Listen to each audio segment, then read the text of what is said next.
Hi, my name is Becca. Welcome to my channel if you're new here, and if not, welcome back.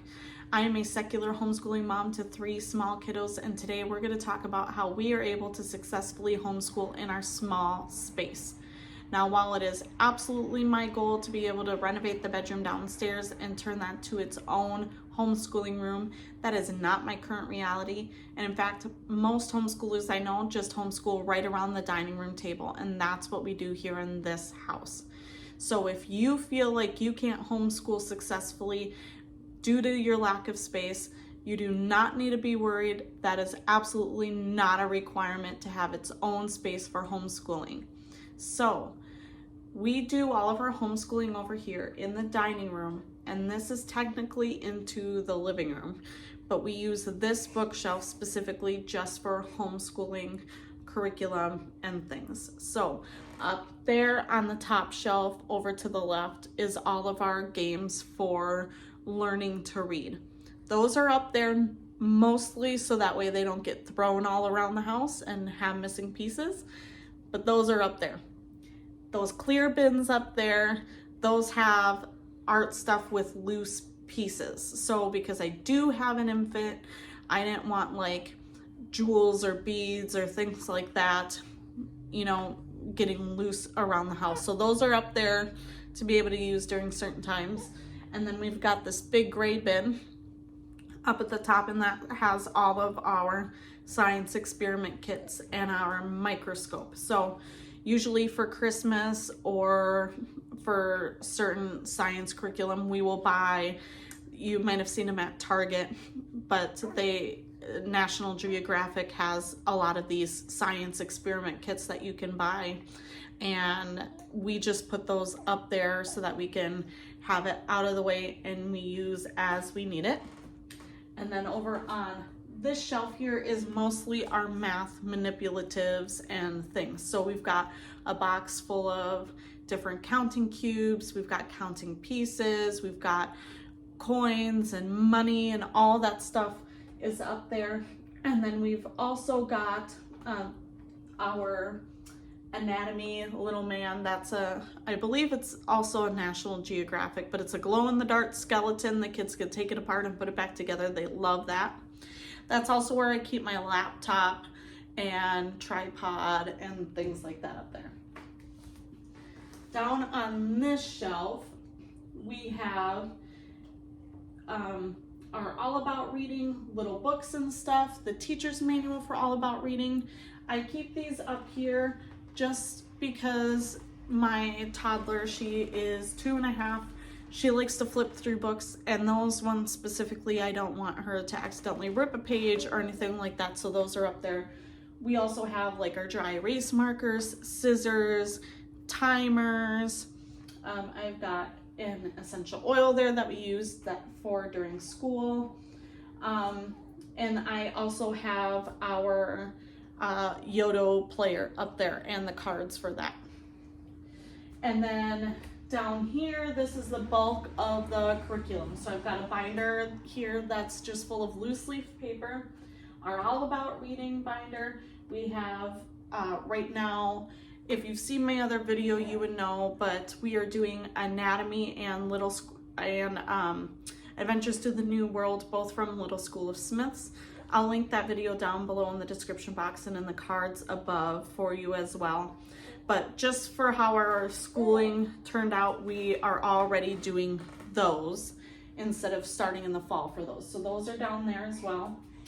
I found this great podcast on our Yodo player, which is all about music, and it teaches kids music through the podcast and different things. So we've got our instruments there so that they're easy for us to be able to do that when we do our music class. And then I've got these 2 different clear bins that I just got from Target. This one here has my son's The Good and the Beautiful math curriculum, because it doesn't sit well nicely on the shelf. We've got our dry erase boards, we've got our journaling book, as well as all the loose pieces for the letter tiles for All About Reading. I put those in there so that they're easy access. And everything in here are our supplement stuff. So I've got our math worksheet. I've got little sight word worksheets where he can trace the words and stuff. Those are in there. I've got some pre-lined paper, like with the dashes and stuff, so if I wanted him to practice writing his name, I could write anything on there and then he could practice below that. Those are all in there, as well as our morning menus over there.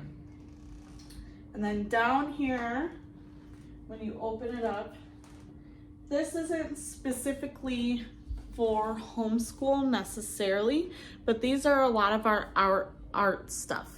So we have 2 caddies for the kids, and those have their color pencils, markers, chalk, and a little notepad in there. We've got our construction paper. We've also got some little things for sensory bins, so like little tongs and grabbers, droppers, things like that. We've got dot markers, glue sticks, paint, crayons over there. And then down here on the very bottom, we've got our Play-Doh and our paint palettes, and then our stamping sets are down there. That's nice because it tends to look really cluttered down there, and it's nice that we have doors on there and it could just be hidden away, but it also gives access to my toddler so she can use that stuff whenever she wants to as well. We've got our anatomy posters up there, as well as a world map. I just took that off of Google, printed it, and laminated it, and I keep these over here. I really enjoy having posters just taped up to the wall because it helps them get more exposure throughout the day, so they can look at them, ask questions whenever they want to, and they don't have to feel like it is, you know, we only learn anatomy during science or anything like that. It's up there and they get great exposure from that. Over here I've got this cube shelf with a black divider. Whenever the kids do a project for school, like painting or something, I set it over on the counter to dry, and then I divide it out in those sections. And then when it comes to record keeping, I could just collect all of them. It's already sorted, and put it in the box for record keeping. And then I also have a little divider caddy system that I do, where I keep select things from, you know, artwork and stuff throughout my kids' childhood and divide it out. So I have some of my daughter's stuff in there as well. And then underneath that, it's just an open space right now. I have our new math curriculum, which is Math with Confidence. And I just have that there so that way I can flip through it, and there are books and things like that, like storybooks and stuff that go without that curriculum. So I have that out so that way I can flip through that and order anything that I need. So that's my reminder. If I put it away, I might forget. And then down here on our cube shelf here, this is where I collect all of our reference books.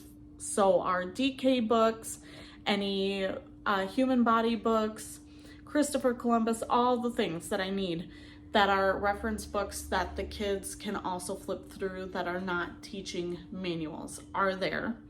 And then underneath that, I attempted to have a bin for my 2.5-year-old to be able to access when we were doing school. She's been feeling really left out while we're doing school, and I'm doing more one-on-one time with my son. And so I tried to do a bin system of things that she could access only during school, so that she felt like she could do school, like whiteboards, markers, things like that. That was a flop. It didn't work well. She needed something a little bit more. So I'm actually purchasing a bunch of things for different sensory bins that I can recycle and go through. I'm gonna make a different video on that, and those will go there. But that is just for my daughter to be able to do things that she can only use during homeschooling time. So over here in the dining room area, I'm very lucky. We got this dining room set off Facebook Marketplace, and this bench actually has storage in it. So on that far one, that's my daughter's bench that has all of her coloring books, water wows, all the things that are just hers over there that she can access whenever she wants to. And then under this bigger bench over here that has things like our butcher paper, it has a canvas bag and pencil pouches as well. So that way if we want to homeschool at the park, the library, wherever, that's all in that bench. So I can just grab that, collect our things, and we can head out the door. And then over here we have my desk. So that just has like our printer, laminator, extra printer paper, ink, all that stuff is over there. And then we've also got our globe as well as our maps on the wall. So as you can see, I do not have that much space to work with, and we are able to homeschool just fine in this small little space. Some families I know, they don't even have a bookshelf system going on. They just have a little $20 cart from Target that they wheel around, and that fits everything that they need to homeschool, even multiple children. So you do not need something elaborate. You can homeschool successfully in such a small space. Don't let that hold you back as far as your reason for homeschooling or not homeschooling. If you like this video, please give it a thumbs up. Leave a comment down below. Let me know how you're able to homeschool, what kind of space you're working with, and hit that subscribe button if you want to see more videos like this, and I will catch you next time. Bye.